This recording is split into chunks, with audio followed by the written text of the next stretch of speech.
శ్రీ కనకదుర్గ జ్యోతిష్యాలయం ప్రేమ సమస్యలు, స్త్రీ పురుష వశీకరణ, ఆరోగ్య సమస్యలు, భార్యాభర్తల మధ్య గొడవలు, కుటుంబ సమస్యలు, చేతబడి నివారణ, విదేశీ ప్రయాణం, పెళ్లి, సంతాన సమస్యలు, ఎటువంటి సమస్యలకైనా 100% పరిష్కారం చూపబడును. దూర ప్రాంతాల వారికి ఫోన్ ద్వారా పరిష్కారం చెప్పబడును. గురూజీ రామరాజు. Cell number 9666965577. ఓం శ్రీమాత్రే నమః. ఛానల్లోకి స్వాగతం అండి. మే 8 శక్తివంతమైన వైశాఖ అమావాస్య. ఈ అమావాస్య తర్వాత సింహరాశి వారి జీవితంలో ఊహించని 4 సంఘటనలు జరగబోతున్నాయి. ఇవి వీరి జీవితాన్ని ఒక కొత్త మలుపు తిప్పబోతున్నాయి. అంతేకాకుండా ఎంతో కాలంగా నెరవేరని 2 కోరికలు ఈ అమావాస్య తర్వాత ఈ రాశి వారికి తప్పక నెరవేరుతాయి అని చెప్పడంలో ఎటువంటి సందేహం లేదు.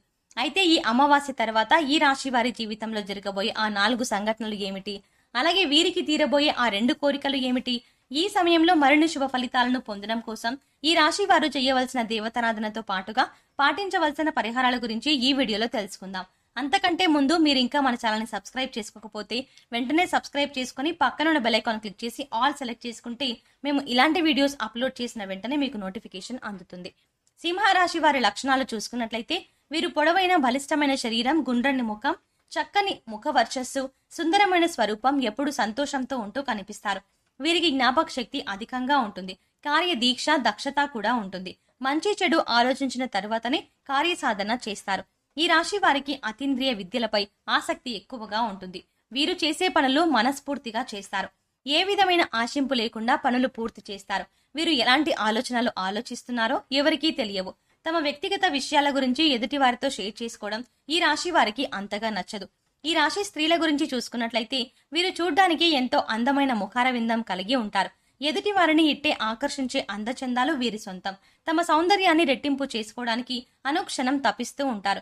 ఎదుటి వారు తమ సౌందర్యాన్ని మెచ్చుకోవాలని, తమను ప్రశంసించాలని భావిస్తారు. సమాజంలో ఆమోదయోగ్యమైన అభిప్రాయాలతో దృఢ సంకల్పం కలిగి ఉంటారు. అంతేకాకుండా ఈ రాశి స్త్రీలు ఎంతో అపారమైన శక్తియుక్తులను కలిగి ఉంటారు. అవసరమైన చోట సమయస్ఫూర్తిని ప్రదర్శించడంలో వీరు నేర్పరులు. అనుకున్న పనిని సాధించే వరకు తమ ప్రయత్నాలను కొనసాగిస్తూనే ఉంటారు.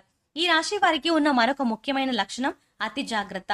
ప్రతి విషయంలోనూ అనుకున్న దానికంటే ఎక్కువ స్థాయిలో ఆలోచిస్తూ నిరంతరం ఏదో ఒక విషయంలో టెన్షన్ పడుతూ ఉంటారు.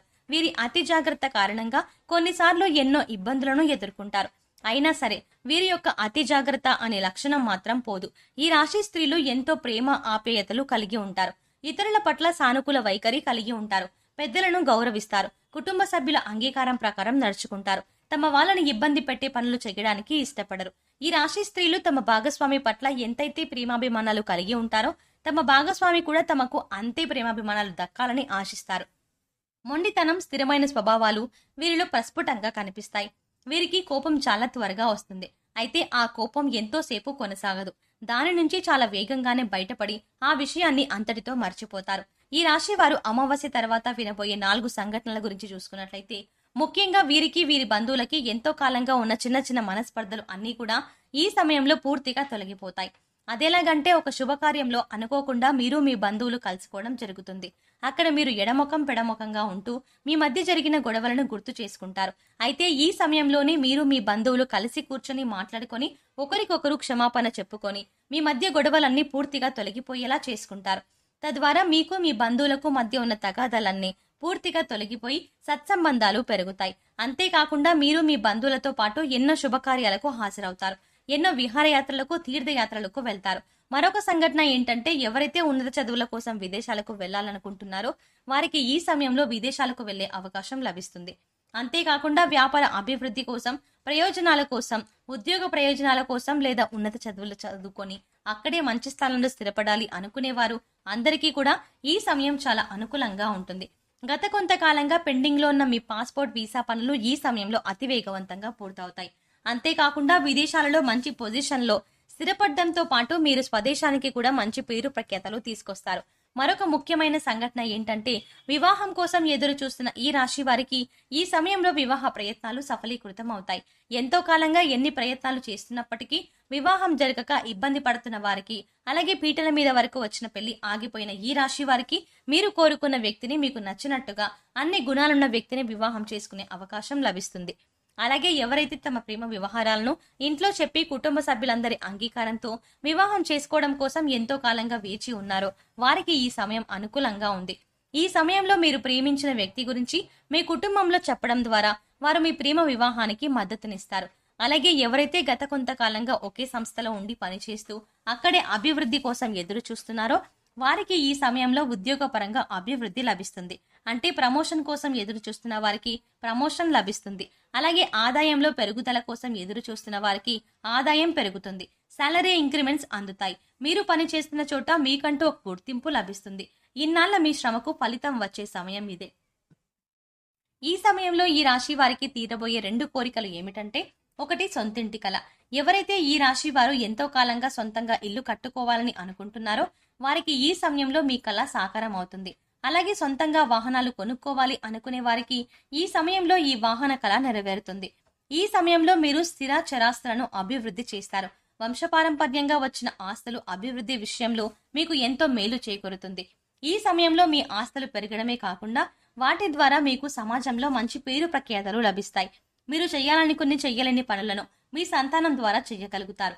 అంటే ఉదాహరణకి మీరు డాక్టర్ అవ్వాలనుకుని ఆర్థిక ఇబ్బందుల కారణంగా అవ్వలేకపోయినా మీ సంతానాన్ని డాక్టర్ని చేసి మీ కల నెరవేర్చుకుంటారు. ఈ సమయంలో మరిన్ని శుభ ఫలితాలను పొందడం కోసం ఈ రాశి వారు చేయవలసిన దేవతారాధన చూసుకున్నట్లయితే ఓం దుర్గాయ నమః అనే మంత్రాన్ని 108 సార్లు పఠించడం ద్వారా శుభ ఫలితాలని పొందుతారు. నిత్యం సూర్య భగవానుని ప్రార్థించడం ద్వారా మేలు చేకూరుతుంది. మీకు వీలైనప్పుడల్లా గోమాతకు గ్రాసం పెట్టడం ద్వారా సకల శుభాలు చేకూరుతాయి. మీరు శుక్రవారం ఉదయం స్నానం తర్వాత గులాబీ రంగు దుస్తులను ధరించి లక్ష్మీదేవిని తామర పువ్వులు లేదా ఎర్ర గులాబీలతో పూజిస్తూ పూజా సమయం శ్రీ సూక్తాన్ని పఠించండి. ఇలా చేయడం వల్ల లక్ష్మీమాత అనుగ్రహం లభిస్తుంది. శుక్రవారం రోజు లక్ష్మీదేవిని ధ్యానించిన తర్వాత మీరు కనకధారా స్తోత్రాన్ని పఠించాలి. ఈ విధంగా పారాయణం చేయడం ద్వారా అపార సిరి సంపదలని పొందుతారు. లలితా సహస్రనామాలను నిత్యం పఠించడం ద్వారా శుభ ఫలితాలని పొందుతారు. ఈ సమయంలో మరిన్ని శుభ ఫలితాలను పొందడం కోసం ఈ రాశి వారు చేయవలసిన పరిహారాలు చూసుకున్నట్లయితే ప్రతిరోజు రావి చెట్టు దగ్గర నువ్వుల నూనె లేదా ఆవ నూనెతో దీపారాధన చేసి కొంత పంచదార చెట్టు వేర్లలో పోసి నిదానంగా 11 ప్రదక్షిణలు చేసి ఓం నమో భగవతే వాసుదేవాయ అని స్మరిస్తూ ప్రదక్షిణలు చేయండి. ఈ విధంగా చేయడం వల్ల చాలా వరకు కష్టాల నుంచి బయటపడతారు. సమస్త దోషాలను నివారించే తల్లి గోమాత. వారంలో మీకు వీలైనన్ని సార్లు గోవుకు మీకు తోచిన గ్రాసం పెట్టి 3 ప్రదక్షిణలు చెయ్యండి. అద్భుతమైన ఫలితాలు కనబడతాయి. మంగళవారం నాడు రావి చెట్టుకు 108 సార్లు ప్రదక్షిణలు చేయడం ద్వారా ఆర్థికపరమైన లాభాలను గడిస్తారు. పక్షులకు ధాన్యం గింజలను ఆహారంగా వేయడం ద్వారా మంచి చేకూరుతుంది. సో చూశారు కదండి, మే 8 శక్తివంతమైన వైశాఖ అమావాస్య తర్వాత ఈ రాశి వారి జీవితంలో జరగబోయే ఆ 4 సంఘటనలు ఏమిటి, అలాగే వీరికి తీరబోయే ఆ 2 కోరికలు ఏమిటి, ఈ సమయంలో మరిన్ని శుభ ఫలితాలను పొందడం కోసం ఈ రాశి వారు చేయవలసిన దేవతారాధనతో పాటుగా పాటించవలసిన పరిహారాల గురించి ఈ వీడియోలో తెలుసుకున్నాం కదా. ఈ వీడియో మీకు నచ్చినట్టయితే మీ ఫ్రెండ్స్ అండ్ ఫ్యామిలీ మెంబర్స్ లో ఎవరైనా సింహరాశి వారు ఉన్నట్లయితే తప్పకుండా ఈ వీడియోని షేర్ చేయండి. అంతకంటే ముందు మీరు ఇంకా మన ఛానల్ని సబ్స్క్రైబ్ చేసుకోకపోతే వెంటనే సబ్స్క్రైబ్ చేసుకుని పక్కనున్న బెల్ ఐకాన్ క్లిక్ చేసి ఆల్ సెలెక్ట్ చేసుకుంటే మేము ఇలాంటి వీడియోస్ అప్లోడ్ చేసిన వెంటనే మీకు నోటిఫికేషన్ అందుతుంది.